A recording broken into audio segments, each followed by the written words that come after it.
And welcome back to the Morning Blend with our pet project. Well, with Halloween around the corner, it's important to realize our pets don't always want to celebrate with us. From costumes to decorations, they can easily become spooked. So Molly McKeown is with the Wisconsin Humane Society, and she joins us with some advice about Halloween and sweet little dog named Rambo as well that's going to be up for adoption. Hey, Sarah. Hey. Good to see you. Rambo. Yeah, nice to see you too. Rambo is available for adoption today, and I think just his eyes just draw you in so much. He's got those beautiful honey brown eyes. He is such a sweet boy. We categorized him as a busy bee, which means he loves to investigate as he goes for walks and check out all the scents, and just a very sweet boy. He also loves naps, so I think he's pretty much the perfect package for any family. But if anybody out there is interested in meeting Rambo, the one-year-old boy, they can visit us online at wihumane.org, and they can actually sign up from their home to meet with him on our wait list. Oh, look at that nose. I love it. Sorry I said Sarah. We had Sarah on our list to join us. It's good to see you, Molly, this morning. I need one Molly on the show with me. That's why I'm here today. But yeah, no, Sarah, unfortunately, she couldn't make it this morning, so we did a little swap. Well, it's good to see your face. Thank you for joining me. So let's talk about Halloween, because here's the deal. I love a good pet in a costume. I miss you guys being here to be able to showcase some of the adoptables in costumes, different things like that. Do our pets love costumes? What do we need to know about them? You know, not all pets love costumes, but they are really cute in them. So if you have a pet out there and you would like to kind of venture into trying a costume on them, you can start with something simple like a bandana and getting them adjusted to that.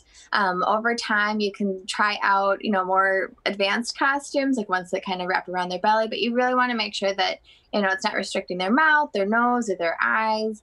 And you want to keep them comfortable. So you can try it out and just see how they do, but start with a bandana and then take them for a walk in their bandana and just kind of grow that interest with them.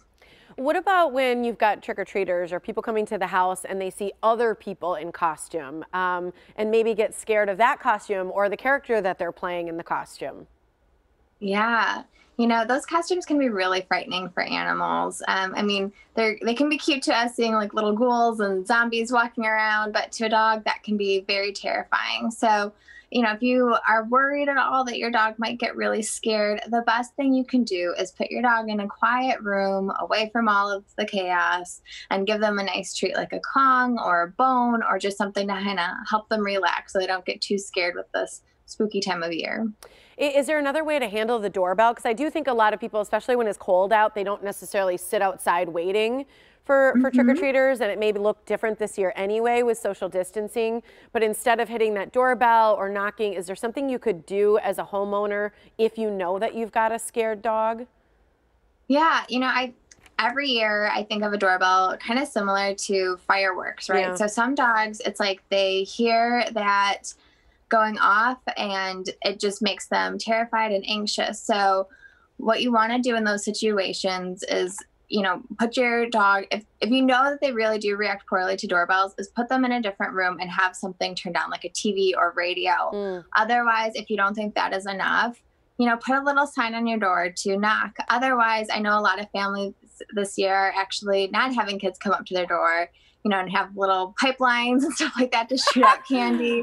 So, I mean, there's a lot of options these days, but you can even have like a bowl outside if your dog's going to react really poorly to that stimulus. That's fun. I like the pipeline idea. Okay, we're out of time, but decorations can be scary. So a last word on that? Yeah, if the decorations do get scary, you can work on desensitizing them. As you're taking your dog for walks, it's kind of hard to ignore the gigantic spiders in the yard. So what you want to do is just take treats with you, give them treats as you approach the scary objects. Once they start to get too anxious, turn around, and then on another walk, come back. There we go. Keep doing that. Thank you so much for joining me, Molly. Good to see you. Thanks. Absolutely. And if you're interested in Rambo as well, here's the Wisconsin Humane Society. It's 414 Animals or wihumane.org.